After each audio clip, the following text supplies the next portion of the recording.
إن الحمد لله وصلي وسلم على نبينا مصطفى محمد صلى الله عليه وسلم وعلى آله وصحبه أجمعين أما بعد أعوذ بالله من الشيطان الرجيم بسم الله الرحمن الرحيم സൂറ അന്നൂർ 52-ാമത്തെ വചനത്തിന്റെ വ്യാഖ്യാനം നോക്കൂ നിങ്ങൾ.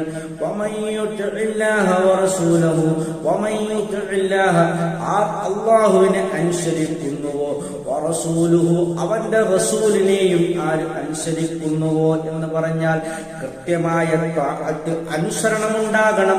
അല്ലാഹുവിന്റെ കൽപ്പനകൾക്ക് വിധേയമായിട്ടാണ് ഒരു മുഅ്മിനായ മനുഷ്യൻ ജീവിക്കേണ്ടത്. അത് മാത്രമല്ല, അല്ലാഹുവിന്റെ കൽപ്പന നമുക്ക് അറിയിച്ചു തന്നത് അല്ലാഹുവിന്റെ പ്രവാചകനായ മുഹമ്മദ് മുസ്തഫ സല്ലല്ലാഹു അലൈഹി വസല്ലമയാണ്. ആ റസൂലിനെയും നാം കൃത്യമായി പിൻപറ്റണം എന്നാണ് അല്ലാഹു സുബ്ഹാനഹു വ തആല ഈ ആയത്തിൽ കൂടി നമുക്ക് ഉണർത്തി തരുന്നത്. നിങ്ങൾ അല്ലാഹുവിനെ പേടിക്കുകയും ചെയ്യണം. നോക്കൂ നിങ്ങൾ, നമുക്കൊരു ഉൾഭയമുണ്ടാകണം. നോക്കൂ, അല്ലാഹു സുബ്ഹാനഹു വ തആല വിശുദ്ധ ഖുർആനിൽ വേറൊരു സ്ഥലത്ത് പറഞ്ഞു നോക്കൂ നിങ്ങൾ,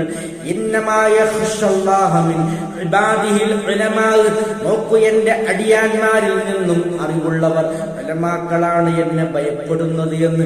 അല്ലാഹുവിനെ കുറിച്ചുള്ള അറിവ്, അല്ലാഹുവിനെ കുറിച്ചുള്ള അവന്റെ ആ അസ്മാ സിഫാത്തുകളെ കുറിച്ചുള്ള കൃത്യമായ ബോധത്തിന്റെ അടിസ്ഥാനത്തിൽ അല്ലാഹുവിനെ പഠിച്ചു മനസ്സിലാക്കിക്കൊണ്ട് അല്ലാഹുവിനെ പേടിക്കുന്ന ഒരു രൂപത്തിനാണ് ഖശിയത്ത് എന്ന് പറയുന്നത്. അതാണ് അല്ലാഹു ഇവിടെ ഉപയോഗിച്ചിരിക്കുന്നത്. അല്ലാഹുവിനെ പേടിക്കുന്നവർ, അവനെ സൂക്ഷിക്കുന്നവരും, അല്ലാഹുവിന്റെ നിയമനിർദ്ദേശങ്ങളെ കൃത്യമായി സൂക്ഷ്മത അതിൽ പാലിക്കുന്നവരും,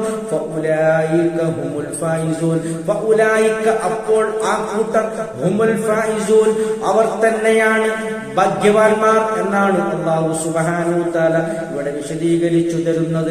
അങ്ങനെയുള്ള ഭാഗ്യവാന്മാരാണ് അല്ലാഹുവിന്റെ ആ അനുഗ്രഹം നേടിയെടുക്കുന്നതും അല്ലാഹുവിൽ നിന്നുള്ള പ്രത്യേകമായ മഗ്ഫിറത്ത് ലഭിക്കുന്നതും. അങ്ങനെ സ്വർഗ്ഗപ്രവേശനത്തിന് അവർക്ക് സത്യമാകുകയും ചെയ്യും. അങ്ങനെ ഉന്നതമായ വലിയ വലിയ വിഷയങ്ങൾ നേടിയെടുക്കുന്നതിന് വേണ്ടിയുള്ള പരിശ്രമങ്ങൾ നിങ്ങൾ നടത്തണമെന്നാണ്. അതാണ് അല്ലാഹുവിനെ പേടിച്ചുകൊണ്ടും അങ്ങനെയുള്ള ഖശിയത്തോടുകൂടി അതുപോലെ സൂക്ഷ്മതയോടുകൂടി നിങ്ങൾ ജീവിതം മുന്നോട്ട് നയിക്കണമെന്നാണ് ഈ ആയത്തിൽ കൂടി അല്ലാഹു സുബ്ഹാനഹു വ തആല നമ്മെ ഉണർത്തുന്നത്. ആഖിറു ദഅവാനാ അൽഹംദുലില്ലാഹി റബ്ബിൽ ആലമീൻ.